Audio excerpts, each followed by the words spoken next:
D'accord. Alors, la dernière fois, j'ai essayé un peu d'esquisser un peu on peut dire, l'attitude fondamentale que Saint Paul demande de ses auditeurs, pour que vraiment son kérigme, sa prédication, atteint son destinataire. Que le destinataire, ce n'est pas notre cerveau, nos émotions, ou tout ce que nous pourrions au premier abord trouver en nous-mêmes. Il faut savoir qu'il y a un autre destinataire demandé, un destinataire qui est aussi recherché par cette parole qu'il prêche, qu'il prononce. Et c'est dans la jointure, prenez une chaise. Faites attention avec le. Voilà. Attention, vous avez. Ah, ça. Pardon.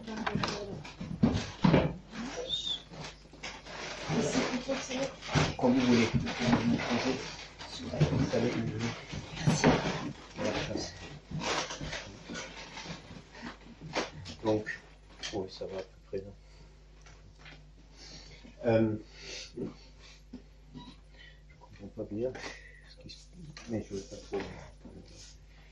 Alors, donc, un destinataire qui n'arrive rien à faire, pour ainsi dire, avec la conscience dans laquelle nous gérons d'ordinaire notre vie quotidienne. Et que la parole, d'une certaine manière, est aussi conçue pour justement susciter, éveiller ce destinataire. Donc c'est un peu le sujet de la dernière session pour avoir une introduction dans Saint Paul. Et là, je voulais devenir un peu plus concret, plus concrétiser ce que dit véritablement Saint Paul, qui est quand même particulier dans tout le corpus du Nouveau Testament, à mon avis. Ça ferait vraiment, à mon avis, bon, cette lettre-là, vous voulez dire? Non, disons tout l'ensemble des lettres de Saint Paul, tout ce pour ce qui représente. À mon avis, sans ces lettres-là, le Nouveau Testament est un torse, serait un torse. C'est quand même. Et les saints pères n'ont pas en vain souvent insisté sur le fait que, comme il le dit quelque part, le Christ lui-même parlait aussi en lui, que le Christ lui-même avait formé sa bouche en Saint Paul. Ça, vous trouvez Saint Jean Chrysostome, c'est assez courant. On lit souvent, outre un peu ce genre de louange, c'est climatique, mais il faut le prendre un peu à la lettre. Donc, je voulais commencer donc le premier épître aux Corinthiens. Je vous avais demandé de lire les premiers chapitres, je ne sais pas si vous l'avez fait ou non, mais j'espère quand même que vous avez une certaine idée de ce dont il est question dans cette lettre. On va d'abord, toutes ces lettres de Saint Paul sont des lettres qui réagissent à une situation, un conflit ordinaire, où ils réagissent à la situation particulière de la communauté. Donc ce ne sont pas des traités préconçus pour exposer certaines questions de la foi, ou je ne sais pas. Exception, peut-être l'épître aux Hébreux, mais quand même là aussi, il répond à certaines évolutions en ce qui concerne les communautés en Judée, auxquelles il s'adresse. Peut-être aussi l'épître aux Romains, qui est un peu plus abstrait, mais là aussi, il prépare sa propre venue, et il veut se bien situer dans sa théologie, pour ainsi dire, dans la vie de la communauté où il veut se rendre. Mais bon, ces épîtres-là, aux Corinthiens, c'est évidemment un épître qui réagit à une crise. Il a appris une crise des dissensions dans cette communauté. Il y a différentes opinions, chacun se réfère à un autre, disons, gourou, pour ainsi dire pareil. Chacun a son propre maître, auquel il se réfère en dépit de l'unité de la communauté. On va revenir à ce problème. Je ne veux pas maintenant rentrer, bien sûr que ça représente l'entrée de l'épître même, mais je ne veux pas commencer par ce problème, assez intéressant, mais je veux un peu continuer ou faire le lien avec ce que j'avais dit la dernière fois. Hein. Et donc, au cours de son argumentation, Saint Paul, toujours assez ironique et assez violent même, hein, si l'on veut, ou violent c'est peut-être pas le mot, mais avec beaucoup de force, hein.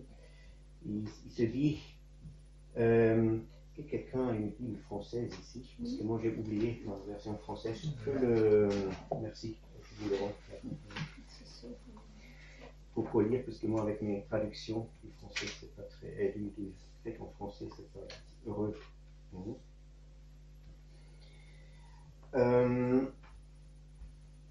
Il arrive au point, vu la frustration qu'il éprouve à la situation de la communauté à Corinthe, il s'est dit heureux de n'avoir baptisé aucun de ses membres. Hein. Alors, je lis un peu le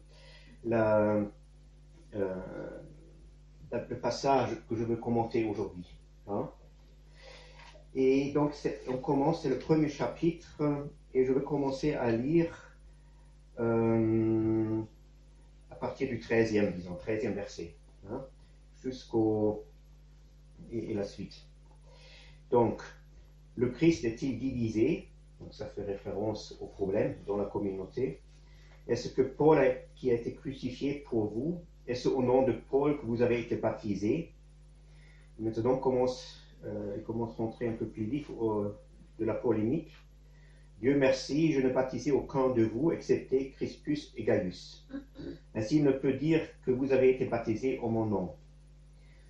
Si j'ai encore baptisé la famille de Stéphanas, pour le reste, je ne baptisais personne d'autre que je sache. Et maintenant, ça devient intéressant. J'ai déjà fait allusion la dernière fois à ce qui suit. Car Christ ne m'a pas envoyé baptiser, mais annoncer l'évangile, et sans recourir à la sagesse du discours, pour ne pas réduire à néant la croix du Christ. Le langage de la croix, et là, le langage c'est pas bon. La parole de la croix, en effet, est folie pour ceux qui se perdent, mais pour ceux qui sont en train d'être sauvés, pour nous, est la puissance de Dieu. Car il est écrit, je détruirai la sagesse des sages, et j'anéantirai l'intelligence des intelligents. Où est le sage, où est le docteur de la loi, où est le raisonneur de ce siècle? Dieu n'a-t-il pas rendu folle la sagesse du monde? En effet, puisque le monde, par le moyen de la sagesse, n'a pas reconnu Dieu dans la sagesse de Dieu, c'est par la folie de la prédication, le chérigme, que Dieu a jugé bon de sauver ceux qui croient. Les Juifs demandent des miracles et les Grecs recherchent la sagesse. Nous prêchons un Messie crucifié, scandale pour les Juifs, folie pour les païens, mais pour ceux qui sont appelés tant Juifs que Grecs et le Christ, puissance de Dieu, sagesse de Dieu. Car ce qui est folie de Dieu est plus sage que les hommes, et ce qui est faiblesse de Dieu est plus fort que les hommes. Voilà. Et là, on va s'arrêter pour le moment. On a suffisamment de matériel. D'abord, ce que j'avais dit la dernière fois déjà un peu, je reprends là. Apparemment, Saint Paul ne considère pas le baptême de première importance. Hein, si on suit un peu là le texte. Hein, ce qui se dit même, le Christ ne m'a pas envoyé pour baptiser, mais pour que soit annoncer la parole, c'est-à-dire l'évangile, la nouvelle. Hein.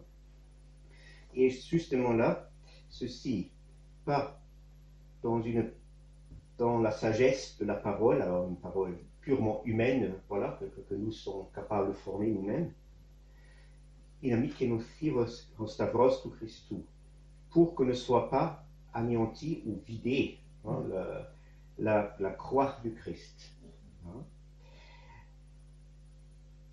Car la parole de la croix, et pour ceux qui sont en train de se perdre, est une folie, mais pour ceux qui sont sauvés, pour nous, une puissance de Dieu.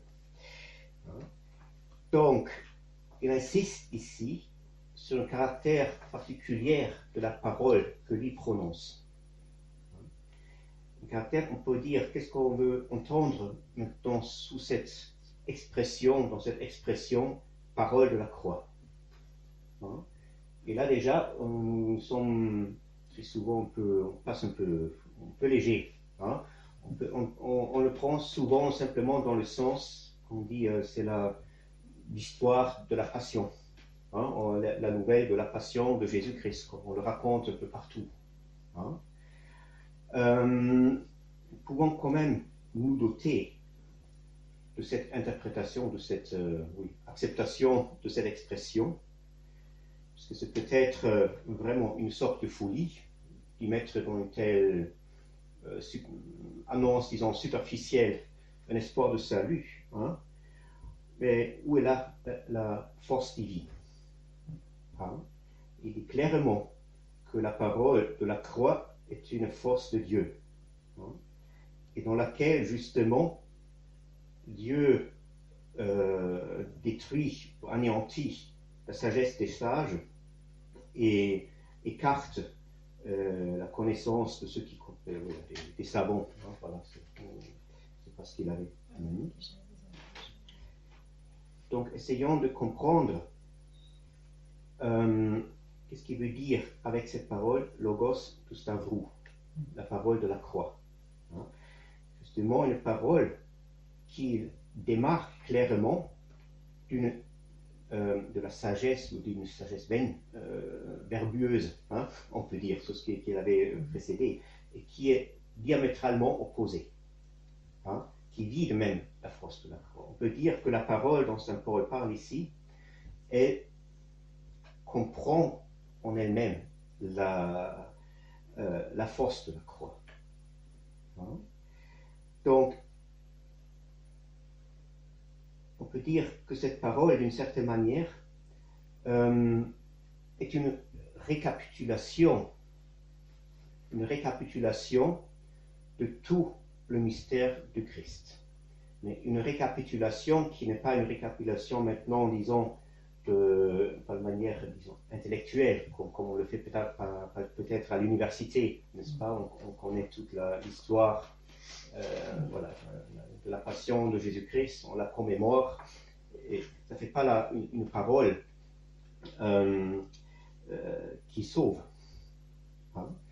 J'avais attiré aussi votre attention la dernière fois aussi des paroles très caractéristiques de saint Paul dans la première épître aux Thessaloniciens, où il fait la louange justement des Thessaloniciens.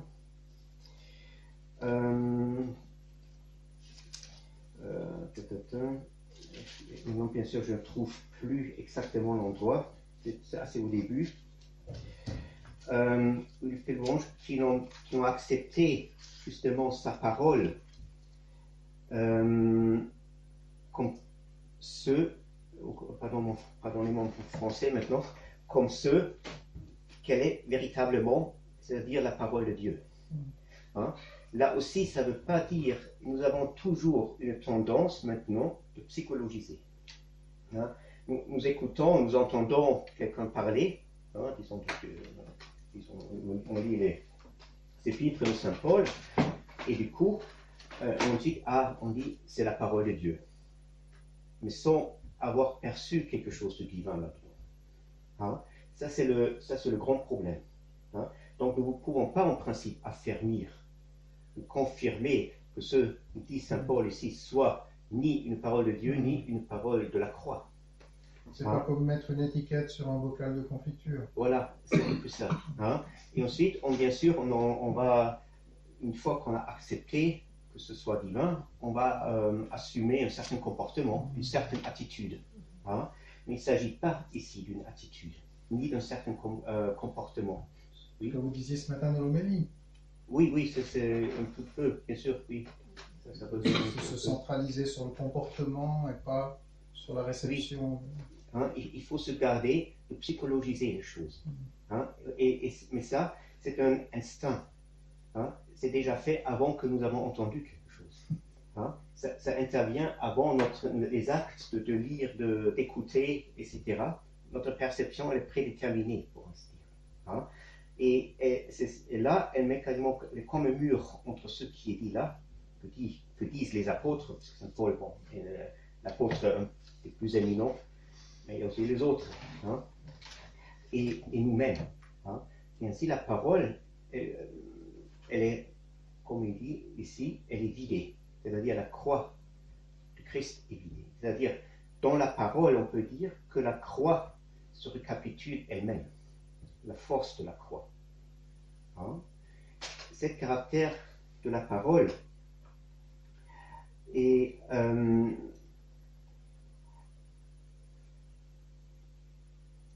justement, nous ne faisons pas attention à cela. Pour nous, ça semble déjà complètement impossible, hein, que nous comprenons aussi même pas ce que ça veut dire maintenant, la puissance de la croix, hein, qui se récapitule dans la parole. Hein. Peut-être je peux, mais là il faudrait un peu, attendez un moment, si vous voulez, on fait une petite digression. Puisque la croix,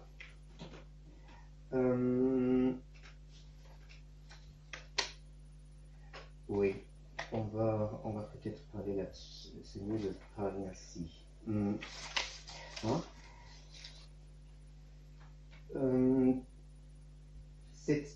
C'est-à-dire l'efficacité donc de la croix et le fait que l'intention de toute la croix du Christ s'accomplisse, hein, dépendant d'une certaine disposition en nous. Hein. Et justement, donc une disposition que nous contredisent même sans en avoir conscience et a priori. Hein. C'est-à-dire, c'est ça que dans la tradition, bon, je parle un peu général maintenant, mais ce qui est appelé, on peut dire, l'orgueil. Hein. Le fait, hein, il dénonce ici vivement, hein, ces versets sont assez célèbres, hein. D'abord la sagesse d'une parole, en parenthèse vaine, et il a ensuite toutes ces prétentions des sages et des savants, etc. Hein, pour qui cette parole ou l'essentiel de ce que saint Paul annonce semble complètement une pure folie. Hein, c'est-à-dire quelque chose de, comment dirais-je,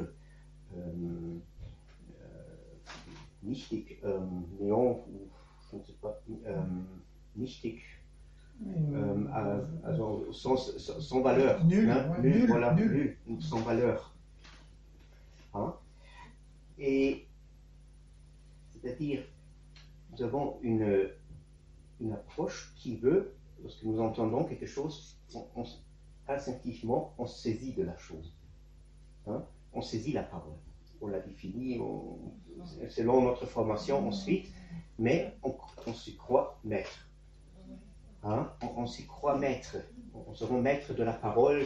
Hein, et ensuite, bien sûr, les rhéteurs qui sont devenus dans la tradition ensuite les cibles préférées, hein, les beaux parleurs, hein, qui savent très bien gérer et utiliser leur habilité pour se mettre en scène. Hein. Là, cette parole ici, elle nécessite quelque chose d'autre. Hein. Et on peut même dire que cette parole-là, elle provoque cet état si seulement nous laissons d'une certaine manière guider par elle. Hein. Il s'agit maintenant pas par une guidance comme nous mettons, je ne sais pas, il y a beaucoup des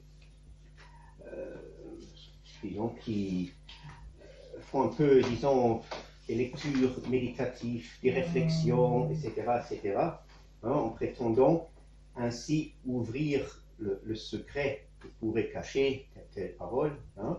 Ce n'est pas ça dont je parle. Hein. Cette parole-là, elle a on peut peut dire une énergie en elle-même. Hein. Justement, une énergie que lui, il appelle ici, ou qui réfère à la croix. Hein. Et pour comprendre cela, aujourd'hui aussi, moi j'avais dit aujourd'hui que notre âme, pendant mon sermon là, peut-être ça répond à votre question, que notre âme doit quasiment devenir la réalité de la croix. Je crois que c'est ainsi que je me suis exprimé. Hein. Et notre âme ne doit être rien d'autre que la réalité de la croix. Hein. Elle doit devenir la croix d'une certaine manière. Pour cela, comprenons, rappelons-nous, là je fais un rappel à ce que j'avais dit déjà autrefois, peut-être avec quelques autres mots maintenant, hein, mais ce n'est pas nouveau ce que je dis.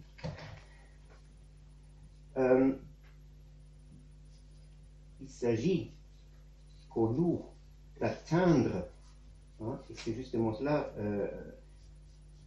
pourquoi Saint Paul exalte tant la faiblesse, et juste dans la faiblesse de Dieu qui est plus fort que les hommes. Hein, il est quand même maître des dialectiques et du paradoxon, hein, Saint Paul. Il s'agit, lorsque nous avons l'idée souvent de retourner vers Dieu, de nous améliorer, de devenir mieux, hein, on monte en grade. Hein, c'est souvent, on monte une marche, pas l'autre. Ensuite, il y a une pyramide, bon, là, hein, et sur la pointe, aussi, il y a l'union avec Dieu, ou quoi que ce soit maintenant, parce qu'on veut s'imaginer. Hein. Et... Non, mais je pensais à une image de pyramide inversée dont parlait Saint Sophronie. Mais c'est autre chose. Ah oui, oui. Là je ne connais pas le nom.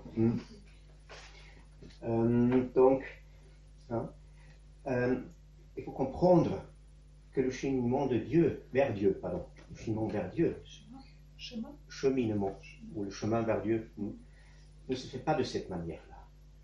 Hein. Mais il faut comprendre que si nous avons la possibilité de nous mettre en rapport avec Dieu d'une manière ou l'autre, c'est à cause de la kénose du Logos, la kénose du Verbe de Dieu, donc du fait qu'il s'est anéanti, qu'il a déposé, comme il dit en épître aux Philippiens, n'est-ce pas, c'est un endroit classique pour cette, disons, théorie, si l'on veut, hein, le 2e chapitre, qu'il a déposé sa divinité, d'une certaine manière, s'est vidé de sa divinité, hein, pour finalement assumer l'homme, hein, et prendre la forme d'esclave, comme il dit. Hein. Toutes ces expressions de Saint Paul, en principe, posent beaucoup de questions. Hein. Qu'est-ce que c'est véritablement la forme de l'esclave, hein? Qu'est-ce que c'est la forme de Dieu? Qu'est-ce que ça veut dire être dans la forme de Dieu et de la déposer? Hein. On va essayer au cours de route un peu éclaircir tout ça. Hein. Maintenant, tout ce que je veux rappeler, c'est le fait donc que on peut dire le Verbe ou le Logos, le Christ, hein, finalement le Christ, il prend par cette kénose, on peut dire un certain état, un mode d'être, comme disent certains médiévaux, hein, une manière d'être, modus essendi, hein, en latin, hein, qui, il faut, et ça aussi, pardon, ça, il faut que le dise pour qu'on comprenne aussi ce que Saint Paul veut, l'aboutissement de Saint Paul, hein. Il ne faut pas immédiatement identifier la kénose avec le fait de l'incarnation de Jésus-Christ. Il faut distinguer. Hein. Bien sûr, l'incarnation de Jésus-Christ est impensable sans la kénose, mais les deux choses ne sont pas tout à fait identiques. On peut dire que l'incarnation de Jésus-Christ est le prolongement. Donc maintenant, il parle ici, hein, et ensuite un accomplissement dans l'histoire du salut, c'est une chose, mais qui se réfère, et ça c'est très important, toute cette incarnation de Jésus-Christ, et justement aussi la croix, se réfère à la kénose, c'est-à-dire à un état que Dieu a pris sur lui, où il a déposé toute on peut dire, sa manière, son d'être divine, hein, dans un état qui s'est vidé de lui-même. Hein, on peut dire vide, ou avec un anéantissement, comme disent les Français. Hein. Maintenant, comprenons bien, et c'est aussi bien compréhensible, que lorsque Dieu agit de telle manière, il ne va pas simplement dans le bleu, hein, dans la nature comme ça, et on attend ce qu'on trouve, hein, comme nous faisons un peu, hein, comme on part en aventure. Hein, c'est pas ça. Hein. Cette kénose, ce mouvement, si l'on veut imaginer comme un mouvement, hein, cet acte de kénose de Dieu, il est ciblé. Il a un but précis. Hein, un but, on peut aussi dire maintenant un endroit. Il y a différentes manières maintenant, si vous connaissez un peu la littérature, de s'exprimer. Hein. Ils ont l'impression sur l'endroit où cette kénose va s'accomplir. Hein. Maintenant, qu'est-ce que c'est cet endroit? Bien sûr, là, le vieil Adam, il dit toujours, c'est moi.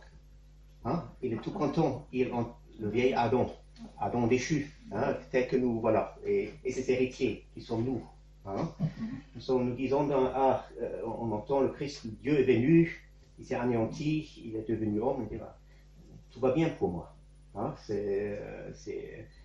Je suis sauvé. Hein. Et ensuite, il devient pieux. Hein. Pieux et meurtrier, hein, d'ordinaire. Ça va ensemble. Hein. Il faut comprendre que c'est vrai, bien sûr, que Dieu, dans sa kénose, il tend vers la créature. Mais il faut aussi comprendre la créature. Hein? La créature telle qu'elle, nous avons l'idée, voilà, un être bien défini, hein, qui est, disons, positivement, objectivement, là, en attendant que son Dieu arrive, hein, pour que les choses vont mieux, aillent mieux pour elle. Hein.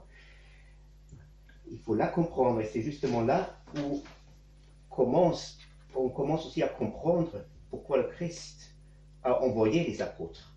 Hein, c'est une question qui est souvent posée. Si le Christ, voilà, le Dieu, le Logos tout-puissant, anéanti, ensuite il a vaincu la mort et monté au ciel, pourquoi avec 12 apôtres, pourquoi ne change-t-il pas le monde d'une manière plus efficace? Hein, ça, c'est la question qu'on pose souvent. Hein. On ne comprend pas bien pourquoi Saint Paul prend toutes ses peines sur lui et de prêcher à tout le monde, souvent avec, voilà. Hein. Et qu'est-ce qu'il cherche là en prêchant? Hein. Il faut comprendre que la créature, telle que Dieu l'a voulu, devrait être un mouvement, on peut dire, voilà, en image, je parle un peu en image, un mouvement qui va à l'encontre de cette kénose de Dieu. À la rencontre ou à l'encontre? Rencontre. Alors, à la rencontre. Alors il y a deux mouvements qui vont se rencontrer. Voilà. Voilà. Hein. Et ce mouvement vers la rencontre, bien sûr, ça veut dire aussi, on peut dire, un dépouillement, un anéantissement, hein, quelque chose qui est analogue à la kénose du Logos. Hein. Bien sûr, ce n'est pas la créature qui puisse produire ce néant. Hein. Ce n'est pas la créature elle-même, par elle-même. Elle ne peut pas y arriver. Hein. Ça aussi, ça distingue un peu ce que nous disons de nos contemporains, philosophes contemporains qui parlent volontairement d'un néant, il n'y a rien. Mais il faut dire que le seul néant qui a pu être, si on peut dire ainsi, installé, hein, ou établi, c'est la croix du Christ. Et ce néant-là est une condition sine qua non pour le salut. Ce n'est pas du tout le néant qui s'imagine nos nihilistes, hein, d'aujourd'hui. Hein. Ils ne peuvent pas l'éprouver, leur néant. Hein, mais nous pouvons prouver le néant. Hein, et nous devons. Et donc, finalement, comprenons que le mouvement de la kénose de la part de Dieu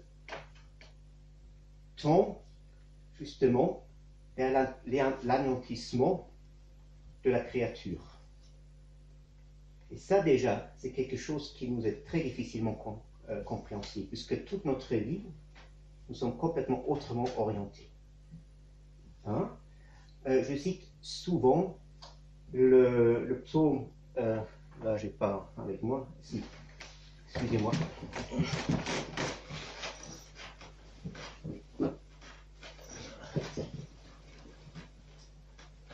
57. Le psaume 57.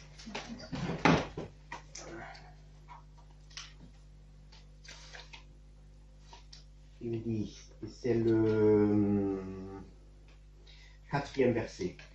Le 4e. Alors dit,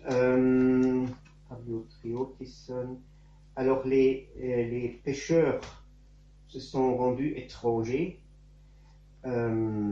ou se sont aliénés du sein, de la matrice, hein, dans le conçu. Ils ont erré loin du ventre, ils ont parlé le mensonge. Hein? Qu'est-ce que ça veut dire? Hein? Ça veut dire que nous, les pécheurs, donc nous tous, hein, nous sommes. Il faut comprendre que ce que le psalmiste nomme ici le sein, dans lequel l'homme véritable ou véritablement conçu, hein, une image, nous avons là, je ne vais pas rentrer maintenant dans ce détail-là, mais dans les femmes des patriarches qui étaient toutes stériles, il fallait une intervention divine pour les féconder. Ils ont eu uniquement des fils de la promesse, mais pas des fils naturels. Hein, ça c'est une image pour ce sein dont il est question ici. Ce sein se constitue, on peut dire, il est formé au moment où la kénose de Dieu trouve, disons, son aboutissement dans l'anéantissement, dans le néant, on peut dire dans le vide, qu'à ce moment-là, la créature. La créature n'est rien d'autre que déterminée par la kénose du Christ, par l'intention de la kénose, on peut dire. Et ça ne veut justement pas dire que nous sommes moralement plus élevés, ou je ne sais pas, qu'on s'imagine souvent, ou un surhomme, ou je ne sais pas du tout. Hein? Ça veut dire que nous sommes, les saints chez nous, donc, on peut dire, cette détermination par l'intention de la kénose, telle que je le dis maintenant, hein, que j'essaie d'esquiver, c'est ça ce qu'on appelle l'humilité. Hein? Il y a je crois que c'est Saint-Macaire ou un autre des pères du désert, dans un apopthèque, je ne sais pas exactement maintenant, qui était demandé qu'est-ce que c'est l'humilité par son disciple.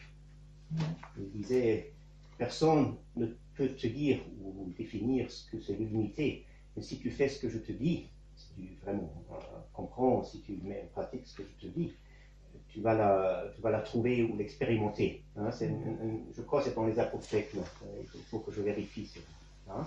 Donc, l'humilité n'est pas simplement une attitude morale ou éthique, disons, d'un chrétien et qui formerait la base pour une vie chrétienne dans l'Église, avec les relations avec les autres. Mais c'est d'abord un état quasiment que nous devons atteindre, hein, et qui concerne uniquement nous et Dieu dans la kénose. On peut dire que cet état-là, c'est la fine pointe de la kénose de Dieu.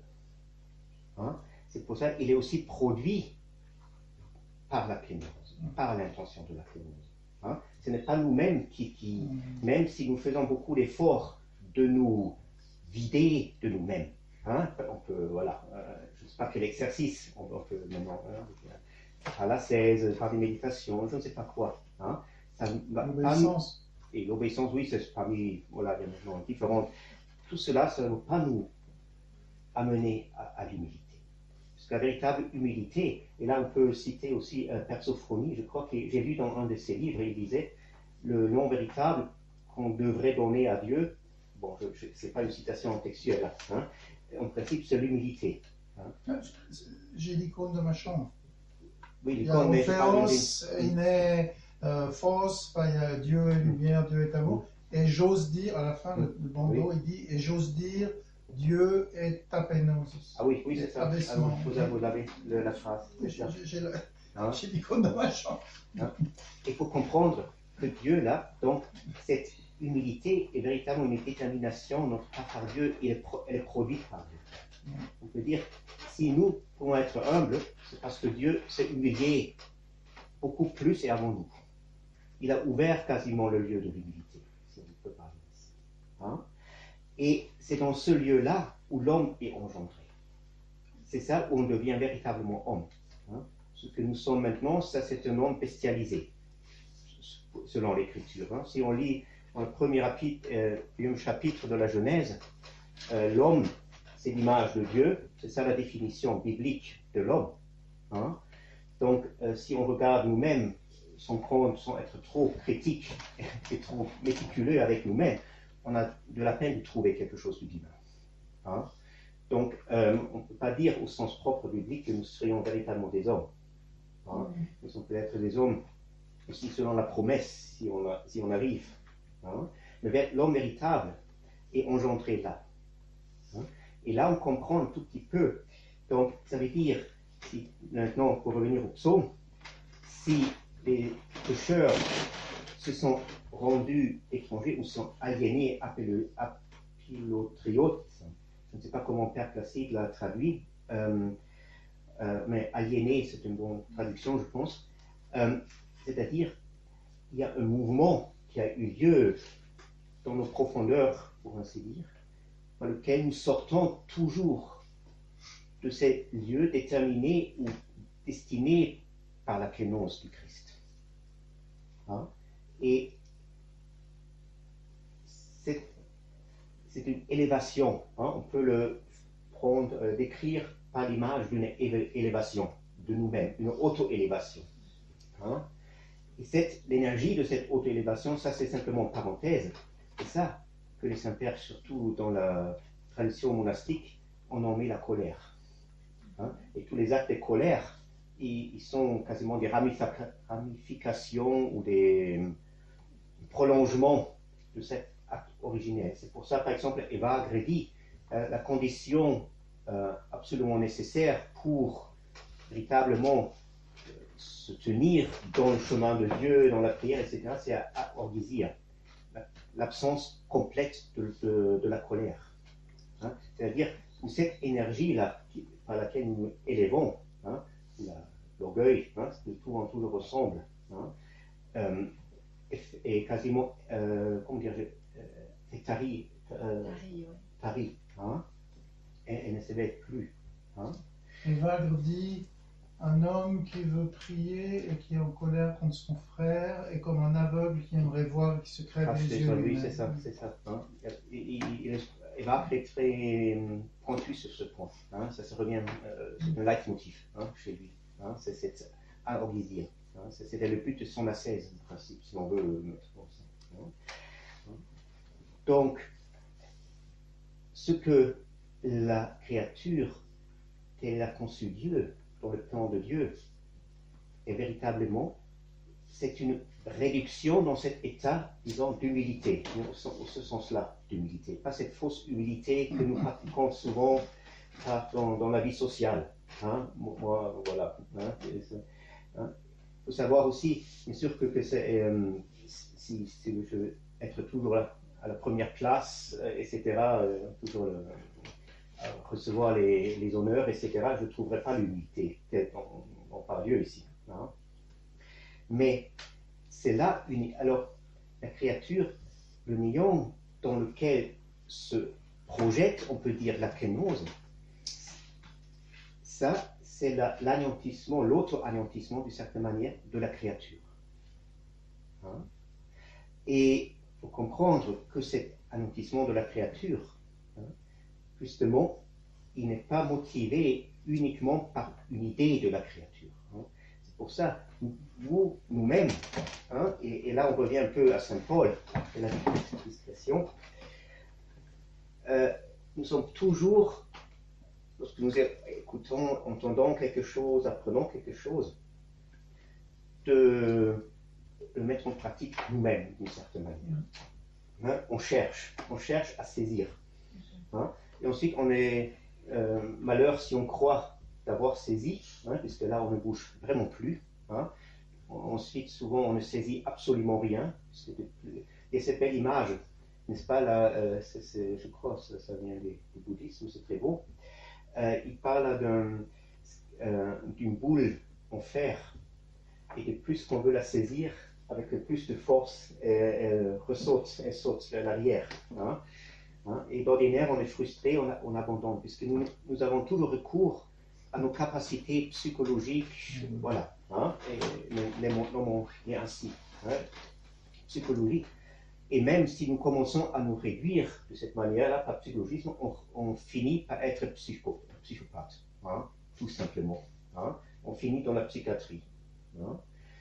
Puisque là, voilà, hein, puisqu'on n'a pas, puisque la force, justement, qui nous conduit et qui produit finalement aussi le vide, qui n'est rien d'autre finalement que le mouvement de la kénose du logos, c'est justement le logos, la parole. Cette parole qui n'est pas à confondre justement avec la parole que nous prononçons là tous les jours. Hein? Même pas la parole la plus élaborée et plus, voilà. Hein? Et on comprend maintenant pourquoi Saint Paul nomme cette parole la parole de la croix. Puisque c'est sur la croix que le Christ a réinitialisé, on peut dire ainsi, justement cette réduction à néant de la création dans une créature qui s'était complètement séparée d'avec cette intention de la kénose. Nous parlons souvent que l'homme se sépare d'avec Dieu, hein, c'est assez courant, hein, mais il ne se sépare pas d'avec Dieu, on sait dire, directement, hein, mais il se sépare d'abord de cette intention de la kénose. Hein. C'est là où il sort justement, c'est pourquoi je vous ai cité ces versets du psaume. Hein. Et les psaumes sont bien plus que simplement une illustration de l'histoire de David. Hein. C'est autre chose. Hein. Hein. C'est pour ça qu'il parle, je vous ai cité, cette élévation, donc cette énergie, disons, de colère, si l'on veut. Hein. C'est ça l'origine du monde tel que nous la vivons et que nous continuons à la vivre et que nous la ranimons chaque instant de la vie. Hein? Et cela comprend maintenant que toute la création, en ce sens-là, est mise entre les mains de l'homme, dans le cœur de l'homme. Hein? Si le cœur de l'homme ne se retourne pas et n'arrive pas à se réduire, il va toujours continuer à pervertir, à inverser, je ne sais pas comment l'exprimer maintenant, hein, la création autour de lui. Il va la violer. Hein. C'est ce qui se voit aussi dans nos relations entre nous, qui sont toujours très conflictueuses, hein, pas toujours, mais très souvent, et on est rarement vraiment à l'aise. Hein. Et là, on parle beaucoup de la vraie amour, mais on a peine à le trouver, etc. etc. Hein. Il faut comprendre que ce qu'a accompli le Christ en venant, hein, en montant sur la croix, et ainsi réinitialisant ou rouvrant le chemin de la réduction de la créature jusqu'à cette humilité, hein, à ce point d'humilité où seulement on rencontre Dieu. En dehors, on ne le rencontre pas, hein, par le sens propre du mot. Hein. Que cela aussi, en même temps, comme dit Saint Paul, il parle de la nouvelle création, reformer, renouveler la création, c'est-à-dire aussi des relations avec les hommes entre l'autre. Hein. Et c'est ça, ces principes, ces relations de la nature recréée, renouvelée, qui devraient être vécu dans l'Église. Hein? Et on peut là prendre un peu mesure, et justement c'est ce qu'il va reprocher ensuite. Là, au début de cette épître, où il reproche aux Corinthiens de tomber dans l'orgueil, ou que chacun se vante de son savoir, de sa connaissance, et je ne sais pas, de ses capacités. C'est une chute et une dislocation de cette humilité, mais au sens où on recommence l'histoire de la chute en s'éloignant du ventre qui nous porte. Hein? Donc, vous commencez un peu à voir où se situe Saint Paul, et pas seulement pour Saint Paul, mais bien sûr aussi pour les pères qui viennent dans sa suite, l'unité de l'Église, et même l'essence de l'Église. Hein? En ce sens-là, chacun des fidèles qui véritablement, ou chacun croyant qui véritablement saisit justement maintenant la parole de la croix, telle que Saint Paul veut qu'elle soit saisie, il devient lui-même origine de l'Église. Autant qu'il n'est pas devenu origine de l'Église en ce sens. Hein? Il reste en dehors. Hein? Il reste dans les parvis, pour moi. Hein? Peut-être pas complètement dehors et séparé, mais dans les parvis. Hein? C'est pour ça, par exemple, aussi, ça m'a toujours frappé, cette petite incise que fait Saint Ignace d'Antioche dans une de ses lettres, où il dit, et c'est assez souligné, accentué ce qu'il dit, que ne peuvent communier que ceux qui se trouvent dans le sanctuaire. Donc, dans notre compréhension aujourd'hui du vocabulaire, ça voudrait dire qu'il y a uniquement la communion des prêtres. Hein? Les autres ne sont pas dans le sanctuaire. Hein? Parce que sanctuaire aussi, pour Saint-Ignace, c'est-à-dire c'est l'endroit où se trouve l'autel. Hein? Tout simplement là où véritablement c'est un signe de la présence intime de Dieu. Hein? Alors, apparemment, et certainement, Saint Ignace ne voulait pas dire que uniquement les prêtres, les presbytres et les évêques pouvaient communier. Hein? Donc, par sanctuaire, il voulait dire autre chose. Hein? Et justement, sanctuaire, chez lui, sans rentrer maintenant dans le détail de ces lettres, ne signifie rien d'autre que là où cette jointure de la kénose et de ce qui correspond de notre part à la kénose, et qui n'est rien d'autre que la détermination d'être déterminé par la kénose, est devenu effectif, hein, et a donné une réalité. Est-ce que ça a un peu répondu à votre question là, avec la croix? Ouais, un peu, ouais. Un peu? Ouais. Oui, mais ouais, je dois juste plus réécouter.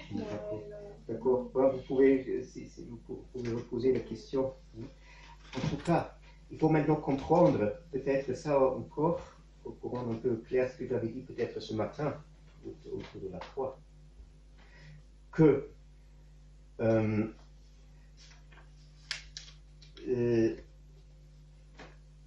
pas on peut dire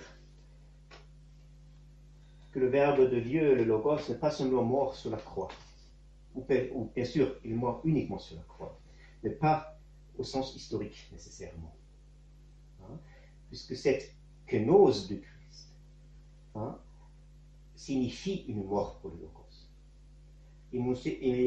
Comme pour nous aussi, cet anéantissement signifie une mort. Hein? Vous savez,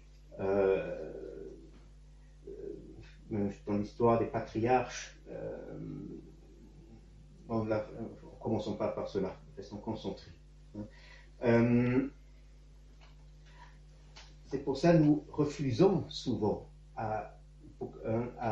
pourquoi nous, cet anéantissement, hein, cette apophase, nous est complètement incompréhensible. Hein, puisque nous ne pouvons pas imaginer dans la mort. Hein. Il faut comprendre que pour la mort, la Bible utilise ce mot dans différentes acceptations. Donc jamais, à mon avis, jamais dans le sens physique. Hein, que nous, on va aux chambres funéraires, hein, avec la dépouille. Hein. C'est pas, jamais, elle ne l'utilise pas en ce sens-là, la mort. Cet anéantissement du logos, j'ai dit, elle ne va pas par hasard, quasiment par aventure dans une nature, hein, pour voir ce qu'on y trouve. Hein. Donc, il s'anéantit. Hein, il s'anéantit. Et cet anéantissement, c'est ça d'ailleurs qui est imaginé, exprimé par cette descente du Christ dans les limbes. Hein. Parce que le Christ, il a tout répété une deuxième fois. Tout un processus qui était interrompu par le péché. Donc, le Christ, ou le Verbe de Dieu, le Logos, il s'anéantit et meurt.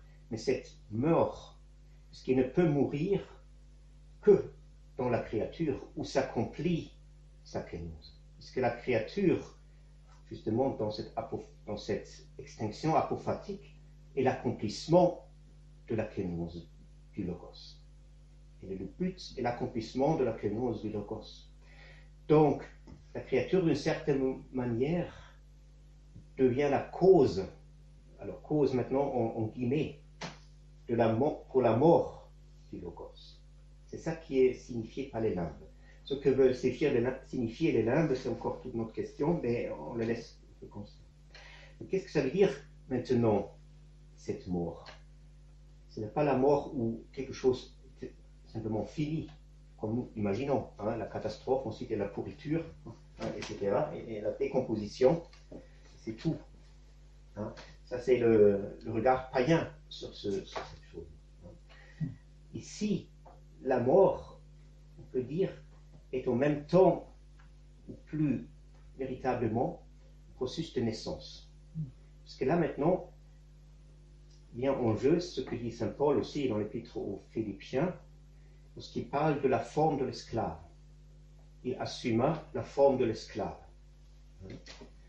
Cette forme de l'esclave, cette humilité de la créature, maintenant, qui devient la forme Dei, la forme de Dieu.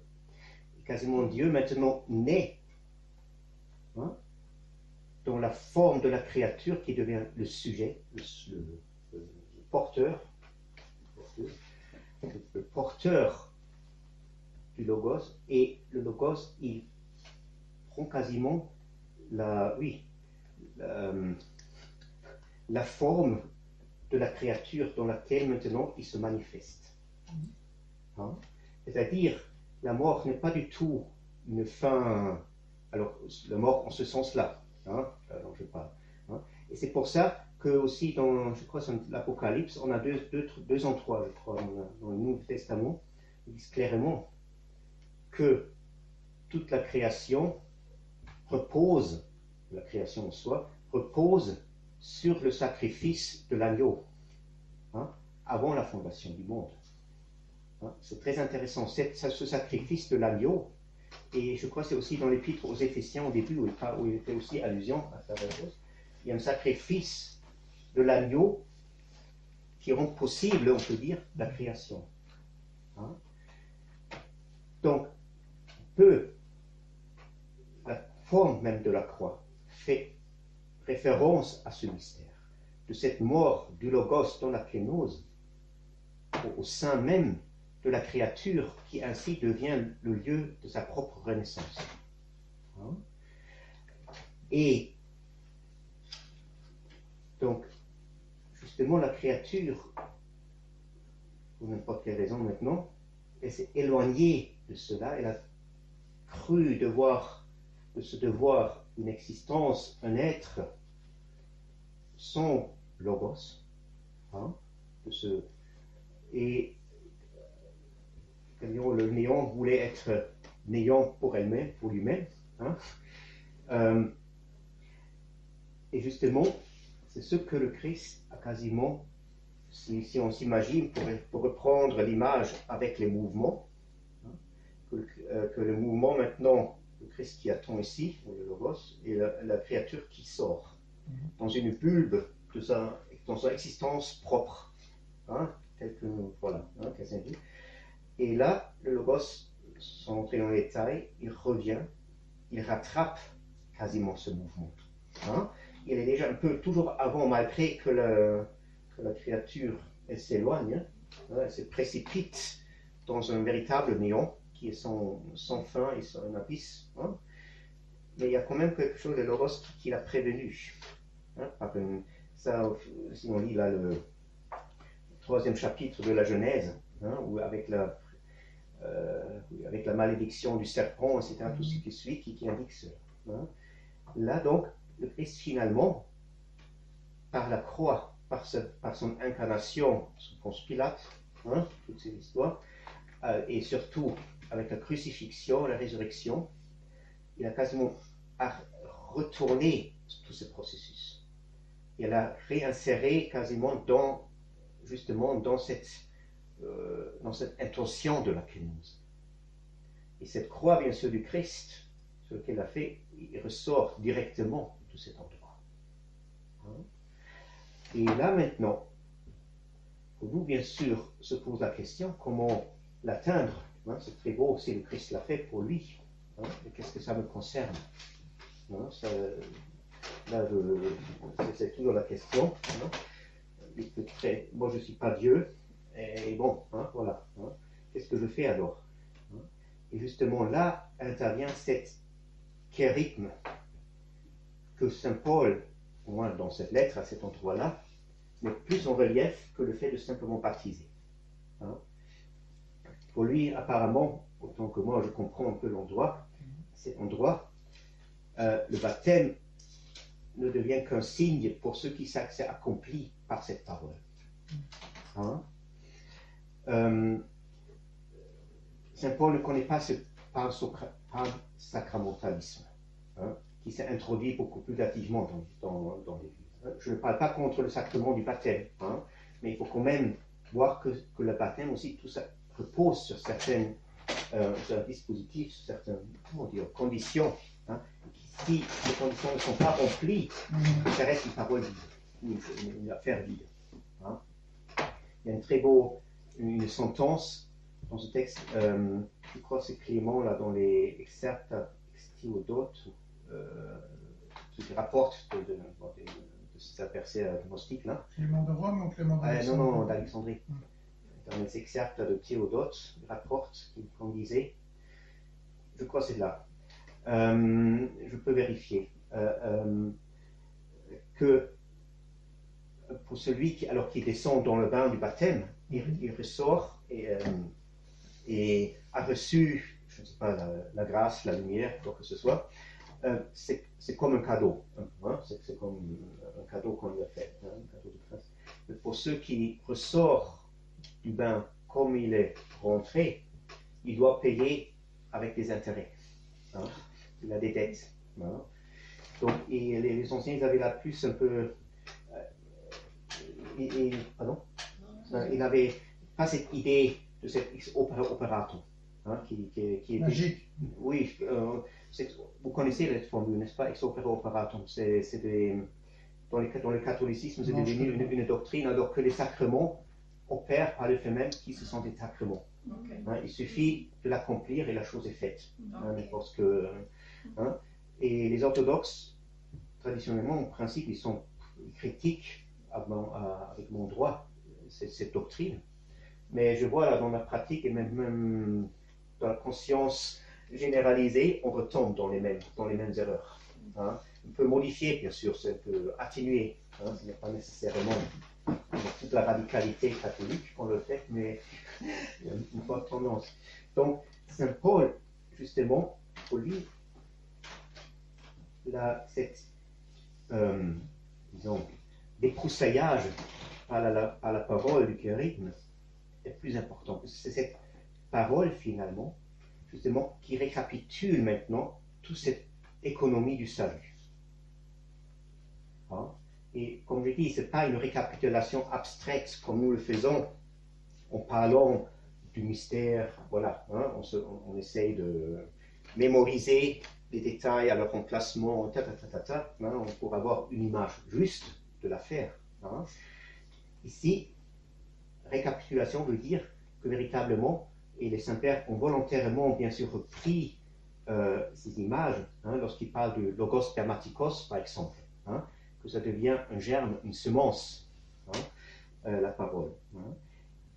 Elle contient justement toute cette puissance de la croix. Hein. Et pour ceux qui la reçoivent, comme il faut la recevoir, dans un instant, cette parole reconduit et réduit l'homme. Elle produit cette... les latins aussi, ils ont, par exemple, Scott Erigen, il utilise le mot extinctio, hein, l'extinction. Il provoque une extinction. Et cette extinction de l'homme, disons, naturel, psychique, hein, c'est celle-là qui quasiment nous introduit dans cet état d'humilité mais qui est rien d'autre que cette détermination par la kénose du Christ. Et c'est là où s'accomplit la kénose du Christ. Et c'est ainsi, bien sûr, une telle parole, elle ne fonctionne pas par nos analyses, exégèses, etc., intellectuelles, universitaires, émotionnelles. Hein? Elle demande toute une autre approche. Toute une autre approche. Hein? Et elle nous semble, comme j'ai dit tout à l'heure, insignifiant souvent cette parole. L'essentiel, hein, ça ne fait pas trop l'éclat, pour ne pas dire aucun. Hein. Et nous avons toujours un peu de notre prédisposition psychologique, hein, lorsqu'on parle de Dieu, hein, on s'imagine quelque chose de grandeur, d'une puissance insurmontable, à la très anthropomorphe, hein, un super roi, une hyper roi, hein, et qui enfin se montre et nous libère de tout, etc. Hein.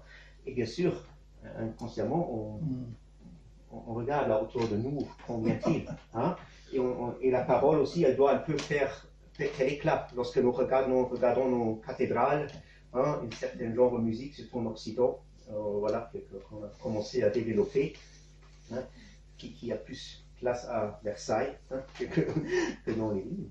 Hein. Ça veut dire,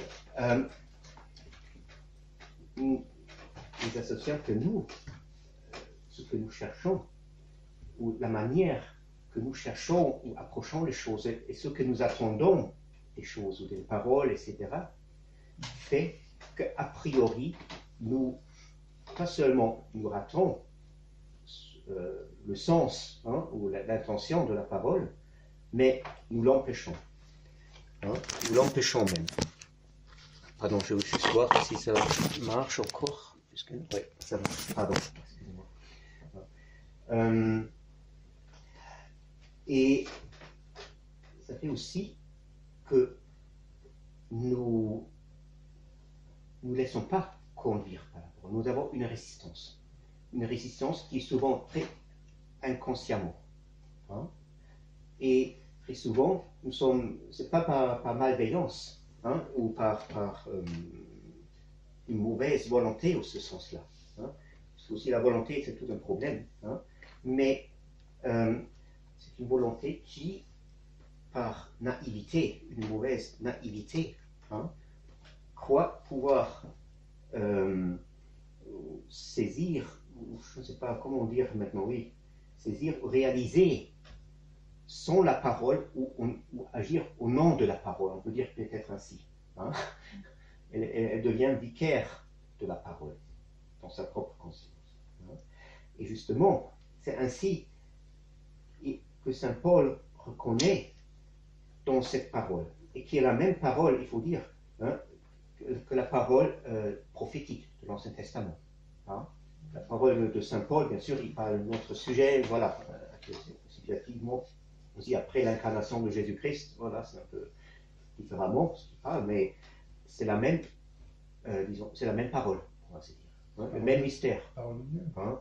C'est comme dit, oui, hein, Et comme dit, par exemple, si, je crois que c'est Jérôme dans sa préface au commentaire d'Isaïe, il dit que dans l'Isaïe, on trouve tous les mystères du Christ. Hein. Et là, il veut dire pas simplement en manière comme une esquisse, hein, mais la réalité de ce mystère. Hein. Et c'est pourquoi aussi cette phrase qui m'a aussi frappé là, ça vient par association maintenant, puisque c'est dans la même préface, ignorantia scripturarum, ignorantia Christi est. Hein. L'ignorance des Écritures, c'est l'ignorance du Christ. Hein, puisque les Écritures, finalement, ensemble, hein, c'est quasiment tout le mystère de cette kénose de Dieu. Hein, elle est quasiment une codification de la vie divine. Pour celui qui sait la rendre fluide, hein, et lui redonner la vie. Hein. Et c'est ainsi, dans ce jeu, on peut dire ironique de Dieu, c'est une ironie. Hein. Dieu, comme je ne sais pas comme la traduction, que Dieu détruit ou anéantit la sagesse des sages, hein, et la connaissance des savants, qui peut dire où est un sage, où est un docteur de l'écriture, ou un chercheur de ce ayant là, de ce monde-ci. Dieu n'a pas est-ce que Dieu n'a pas rendu folle la sagesse du monde, hein, une folie, hein, une Torheit, hein, vraiment un égarement. Hein. Et ensuite ces phrases, car dans la sagesse de Dieu, le monde n'a pas connu Dieu par la sagesse. Il n'y a plus à Dieu de sauver ceux qui croient par la folie de la prédication, du kérigme.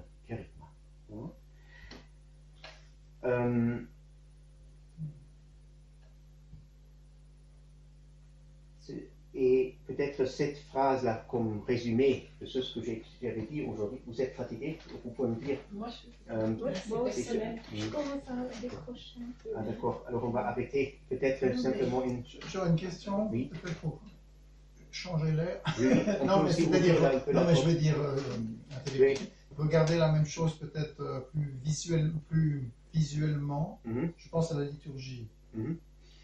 Parce que je découvre la liturgie de Saint-Jean Chrysostome, enfin, liturgie byzantine, et ça me frappe comment, parce que quand vous dites la parole de la croix, normalement c'est deux choses qu'on ne met pas ensemble. Je veux dire, il y a la parole, puis il y a la croix, mais on ne les met pas ensemble. Et la liturgie, c'est extraordinaire comme elle les tient ensemble, parce que ça me frappe que quand on lit la parole au cœur de l'Eucharistie, au fond. Hein. Je veux dire, c'est pas comme si c'était quelque chose d'autre et puis que ça n'a pas de lien avec le corps et le sang du Christ. C'est ça que je veux dire. La parole et au moment, mais vous le faites pas ici, mais en Grèce, ça m'avait frappé vraiment chaque fois. Juste avant la lecture de la parole, ils disent dynamis.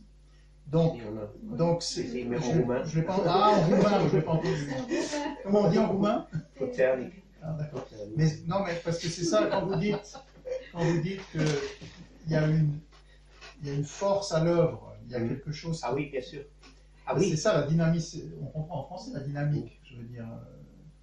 Et c'est génial ça, que c'est dit avec la parole, juste devant l'autel de la croix. Enfin, je veux dire, la liturgie nous tient ensemble, tout ça. Moi, je trouve ce qui oui, mais bien sûr, la liturgie repose sur la parole, sur ce mystère.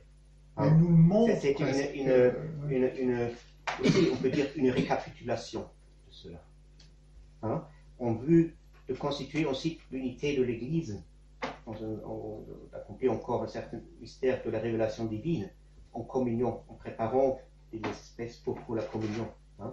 Mais bien sûr, elle n'est rien d'autre, on peut dire, que de rendre visible, hein, les rites là, tout cet acte du Christ. C'est comme cette lettre rendue visible dans la liturgie.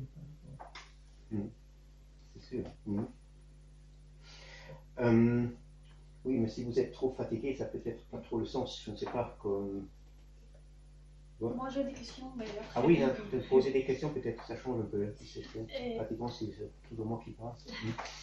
En fait, alors finalement, la croix n'est ni le commandement du Christ, ni le vieil Adam, ni le vieux Adam qu'on a mis chez nous, ni nos passions. Ah non, non, pas du tout. Non, disons, c'est le commandement du Christ. Je ne sais pas ce que vous entendez maintenant, ce commandement du Christ. Voilà ce qu'il a dit dans la Bible, en fait. Aujourd'hui, dans ce qui est dit dans la Bible, en fait, les commandements, en fait. Voilà. Ah non, c'est pas là. Non. C'est pas le fait que je dois juste garder mon silence quand on dispute avec quelqu'un. Non. Voilà. Ah non, justement. Là, il faut se garder. Parfois, on dit aussi un peu légèrement. Il nous arrive nous faisons quelque chose qui nous contrarie, par exemple un paracèse, n'est-ce pas? Je me tais malgré que quelqu'un m'a agressé, je ne sais pas. Ou il m'arrive un malheur, je ne sais pas, je deviens malade, etc. Donc il seulement, c'est ma croix. Tu dois porter ta croix. Ça c'est, on se marie à la mauvaise femme ou au mauvais mari, on dit tu dois porter ta croix. Oui, il y a tu dois porter ta croix, c'est ta croix. Oui, très souvent. Mais là, il faut comprendre, bien sûr, ça nous fait souffrir dans ce sens-là, mais comprenez aussi, n'est-ce pas, vous connaissez bien l'histoire de la croix, il y avait encore de larron à côté, et la croix des larrons ne pouvait pas sauver l'humanité. La croix du Christ, c'était quelque chose d'autre.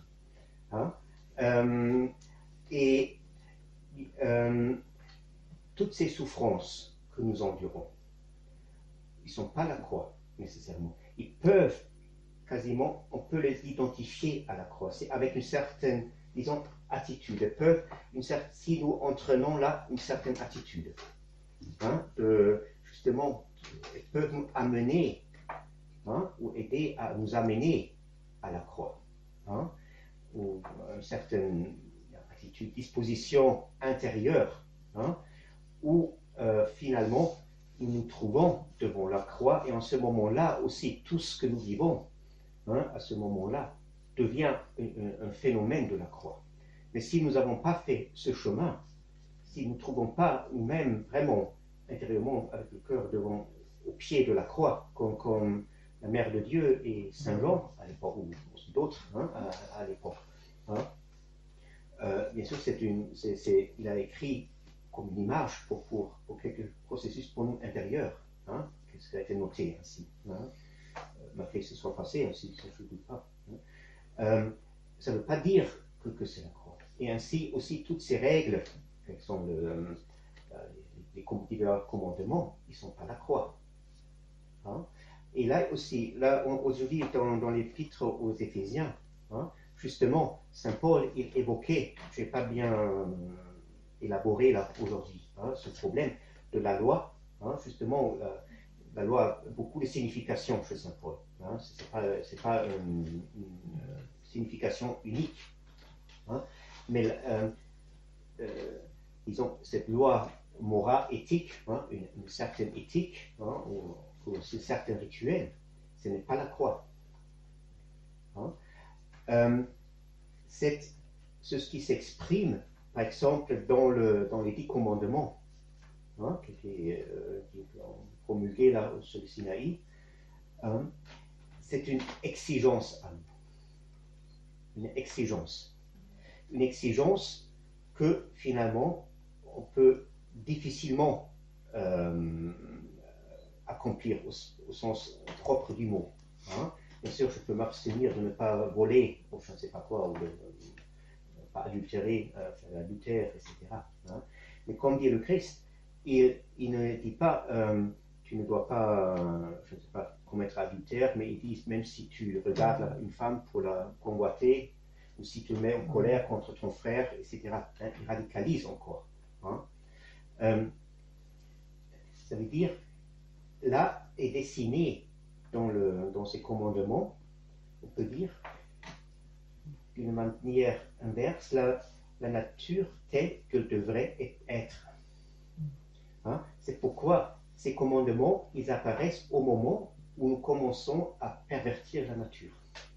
Cette perversion de la nature apparaît dans nos yeux comme un commandement, comment il doit être. C'est pourquoi il dit, la loi est là pour connaître le péché, pour que je connaisse le péché. Il dit là au titre aux Romains. Hein? Mais on n'a pas la capacité de faire rebours, de faire marche arrière, inverser le chemin, une fois qu'on a cassé la chose. Hein? Et justement, c'est pour ça que le Christ a dû devenir chair et même mourir sur la croix pour nous libérer justement de la loi. En ce sens-là que la loi est inséparablement liée au péché. Hein? Mais la loi n'est jamais là que la croix. La croix est un acte vraiment du logos. Hein? Ce que vous dites, c'est que, si je m'entends bien, c'est qu'accomplir tous les commandements, même parfaitement, ça n'est pas s'anéantir. Oui. S'anéantir, c'est pas la kénose. Ça revient. Est-ce que Jésus ne dit pas ça quand il y a le fameux jeune homme qui dit qu'est-ce que je dois faire pour être accompli? J'aime pas parfait ce mot, mais accompli. Et Jésus lui dit, tu connais les commandements. Oui. Justement. Oui. Et il dit, oui, mais ça je fais déjà, en gros. Oui. Il dit, alors va et vends tout ce que tu possèdes. Donc c'est l'anéantissement. Oui, oui, tout à fait. Comme s'il lui disait, il te manque l'anéantissement. Oui, tout à fait. Tout à fait, ensuite avec ce chameau-là qui ne passe pas dans le trou des aussi, voilà, hein. Ça, hein. Et ensuite, regardez aussi, il dit quelque part que l'homme doit quitter tout. Hein, d'abord, il ne faut pas aimer plus la femme, il faut, celui qui quitte sa femme, ses parents, voilà, tout cela. Et il doit juste venir dans un des évangiles, je crois que c'est Saint Luc, qui a encore jusqu'à haïr son âme. Hein? Oui, et cette haine de son propre âme, ça veut dire autant qu'elle est partie et porteuse justement de cet égarement loin de Dieu et qui résiste du fait même à la parole divine. Et c'est ça justement là où nous échouons toujours. Il y a quelque chose en nous qui est comme un instinct de survie. J'ai déjà souvent parlé de cela. Et un instinct de survie qui se dresse contre Dieu. Parce qu'il sait au moment où instinctivement, où Dieu entre dans la vie, c'est fini avec lui. Hein? Et nous aimons cet instant de vie. Nous sommes en harmonie. Vous savez, lorsque Dieu commence à se rendre présent dans l'homme après la chute, hein? Paradis encore, alors c'est juste après la sortie du paradis, n'importe, c'est dans le 3e chapitre, 4e chapitre de la Genèse. Hein? Et il cherche, il dit, Adam, où es-tu? Vous connaissez tous cette histoire. D'abord, Adam refuse. C'est la femme que tu m'as donnée. Mais la femme ensuite, elle dit, et là, elle avoue d'une certaine manière, elle ouvre un peu la porte. Hein, elle dit, oui, le serpent m'a trompé et nous avons mangé.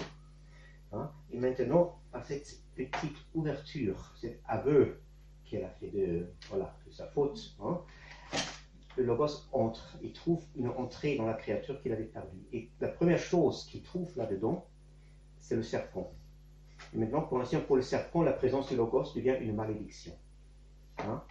Et là, maintenant, ça, c'est pourquoi je cite maintenant cette histoire. Il dit, je pose, ou je mets l'inimitié entre toi et la femme, alors il s'adresse au serpent, et entre ta semence et la semence de la femme. On peut dire qu'avant cette arrivée du Logos, il n'y avait pas d'inimitié entre le serpent et la femme, l'homme également, hein, et entre la semence respective. Mais c'était la parfaite harmonie. Et le serpent, on peut dire, ici, c'est ce principe adverse de vie, hein, avec lequel, sans que nous ayons conscience, avec nous identifions. Ça fait notre identité. Et nous tenons mordicus. Et ce n'est pas simplement une identité, quasiment comme on dit, je suis français, je suis ceci, cela. Hein, ça va bien plus profond. Et pour nous, c'est très difficile à arriver à ce point. Et vraiment avec le Logos, hein, disons cette inimitié. Parce que le Christ aussi est venu pas pour apporter la paix, mais pour le glaive, pour apporter le glaive. Maintenant, à partir de maintenant, il y a on utilise 3 contre 2 et 2 contre 3. Il y a plusieurs versions dans les évangiles. La femme, le père contre le fils, là, voilà, hein, vous connaissez ça. Hein? Cette inimitié est provoquée par le Logos. C'est uniquement la parole de Dieu qui peut nous séparer de cette fausse identification. Hein? Et justement, c'est ça, lorsque Saint Paul parle de l'écoute de la foi. Hein? Et à plusieurs reprises, l'Épître aux Romains, ou même aux Galates, où il est très clair là, lorsque les Galatiens veulent revenir à une obéissance à la loi, il leur demande, mais qu'est-ce qui vous a apporté le salut? Pardon, là maintenant je n'ai pas le 1-3. Est-ce que c'était la loi, l'obéissance à la loi, ou l'écoute, pardon pour ma traduction, l'écoute de la parole? Et même au Épître aux Romains, là dans le 10e chapitre, je crois, 11e, hein, cette écoute de la parole, justement, c'est pas simplement j'écoute et je le tiens pour vrai.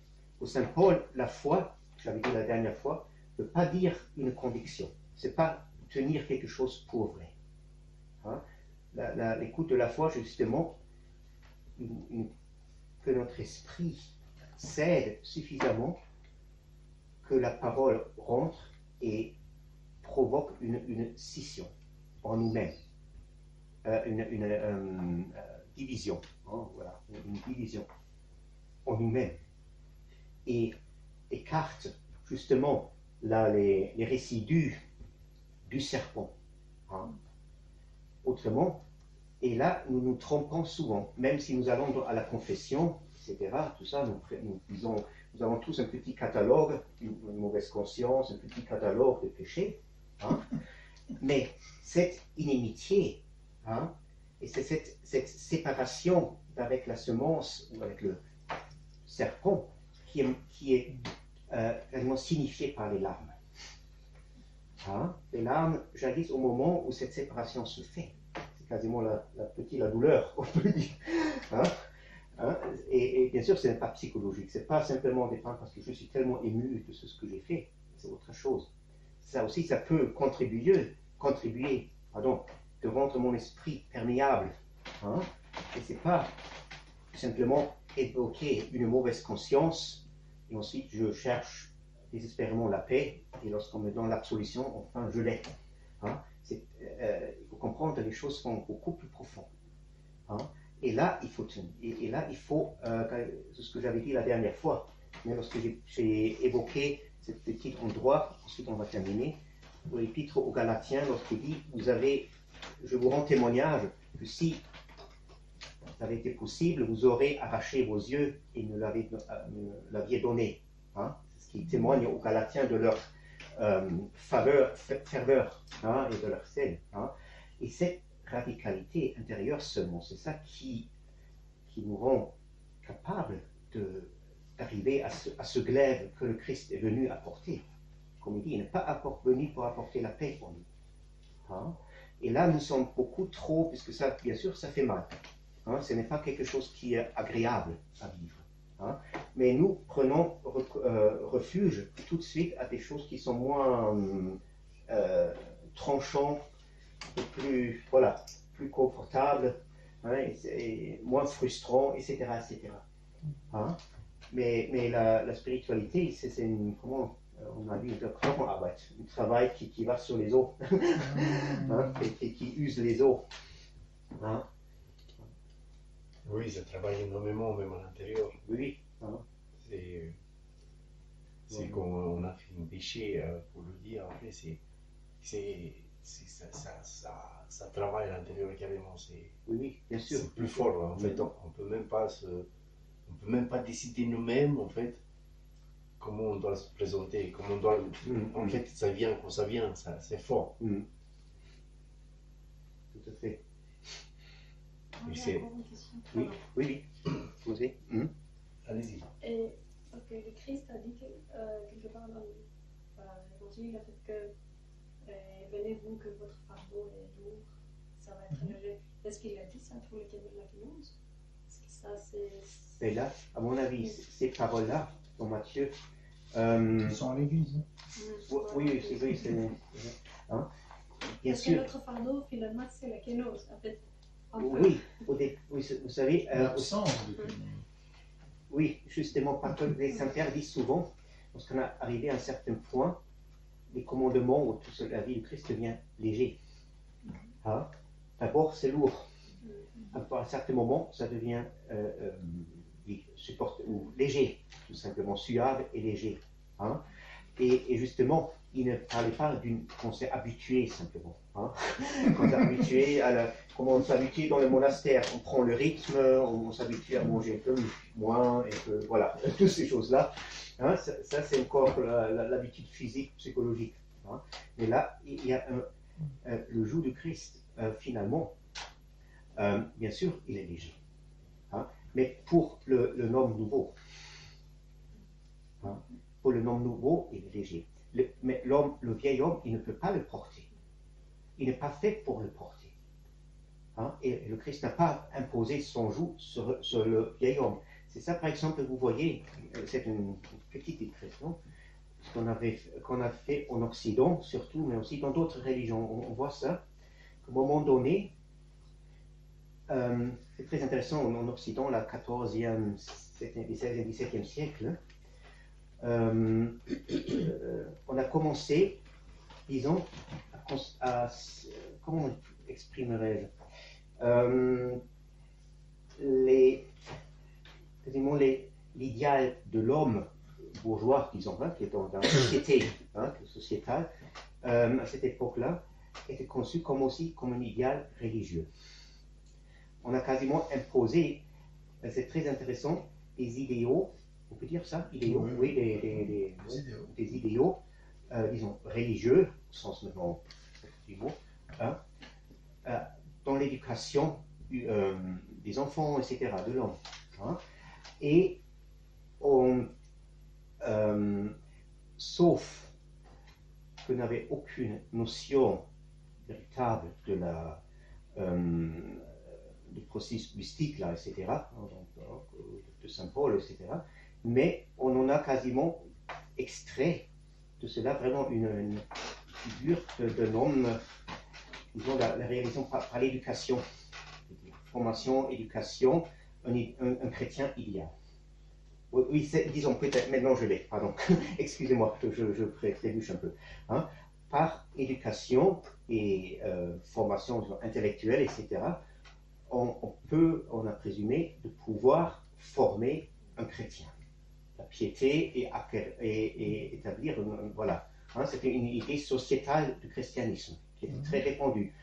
Pas seulement chez les protestants, hein, mais aussi par les catholiques. Hein, encore aujourd'hui. Et aujourd'hui, bien sûr, c'est courant. Hein. Et là, c'est très intéressant. J'avais lu un livre il y a quelques années. C'était d'une dame, c'est une psychologue qui est très célèbre. Elle était anti-freudienne. Elle a écrit un livre, L'éducation noire. Ça vous dit quelque chose? C'est très célèbre. C'est pas Dolto. Hein? Non, c'est une dame, une polonaise, avec un nom allemand. Mila, non pas Mila. Mila, si, Mila. Mais tant pis maintenant. Hein? Regardez, si vous voulez savoir les sources, le livre s'appelle L'éducation noire. C'est très célèbre.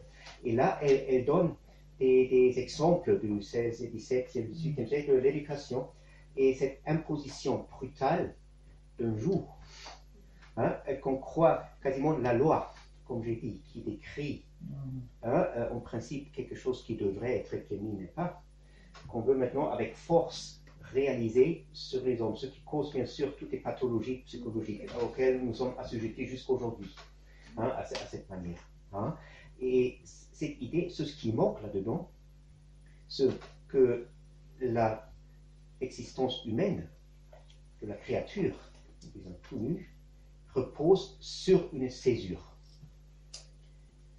S'il n'a pas passé cette césure, hein, tout ce qu'elle fait, c'est cette césure qui authentifie, hein, tout ce que fait cette créature, ce qu'elle est. Tant qu'elle n'a pas passé cette césure, et ce n'est pas simplement une césure dans ma évolution, disons, intellectuelle, émotionnelle, hein, comme la puberté, etc., tout ce qu'on passe, hein, c'est une autre césure, c'est justement cette extinction apophatique. Hein, et en dehors de cela, il n'y a pas de vérité pour elle, il n'y a pas véritablement d'être. Hein, et autant qu'elle n'a pas passé cette césure, elle ne peut pas porter le joug du Christ. Hein, et le joug va l'écraser. Surtout, ce n'est pas le joug du Christ qu'on impose, mais notre idée du joug du Christ. Hein, c'est notre idée du joug du Christ que nous imposons aux autres. Hein, et il faut comprendre tout ce que le Christ, dans des endroits pareils, se réfère à ce que lui, il a recréé, et ce qu'il recrée dans le cœur de l'homme au moment où ce cœur est vraiment accompli cette scission entre la semence du serpent et la semence du logos, par la parole, disons, des apôtres, ou quelqu'un d'autre. Hein? Vous comprenez un peu ce que... Oui, Hein? c'est une longue procédure. C'est une longue procédure. Je peux citer Saint Jean Chrysostome qui disait, c'était une homélie, là, je crois l'homélie autour du Bon Larron, il y a 2 ou 3, mais dans une, il dit, alors il parle du Bon Larron, et il dit, voilà, tu vois, il n'a pas jeûné, il n'a pas pleuré, il n'a pas couché sur le dur, etc. Et dans un instant, par une seule parole, et le paradis est tout ouvert pour lui. Et ensuite, il se tourne vers les auditeurs et dit, et toi aussi, maintenant, tu peux être avec lui dans le paradis si seulement tu avais la foi.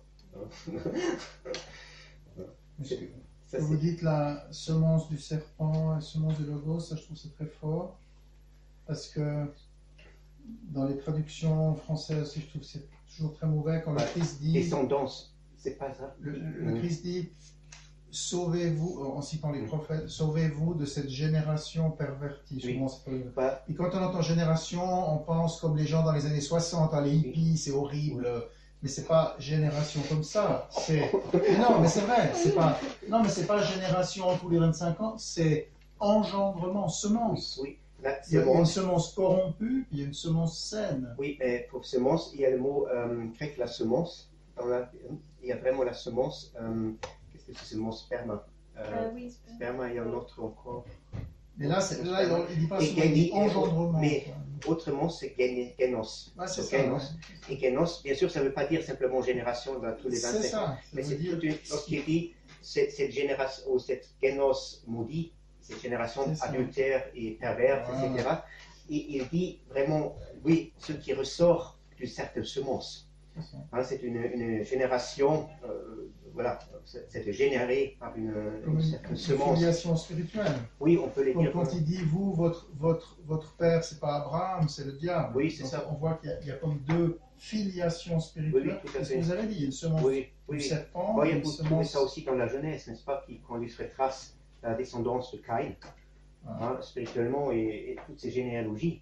Hein, ils ont envie de cela, de retracer le chemin et le développement de différentes semences d'une certaine manière. Hein.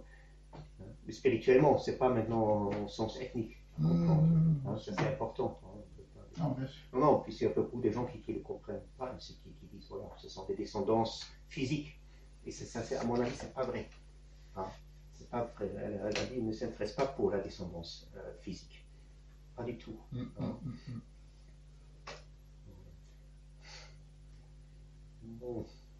Bon, j'espère que ça vous a quand même donné quelques inspirations. Il faut laisser votre semence. Oui, mais il faut reprendre. Féconder.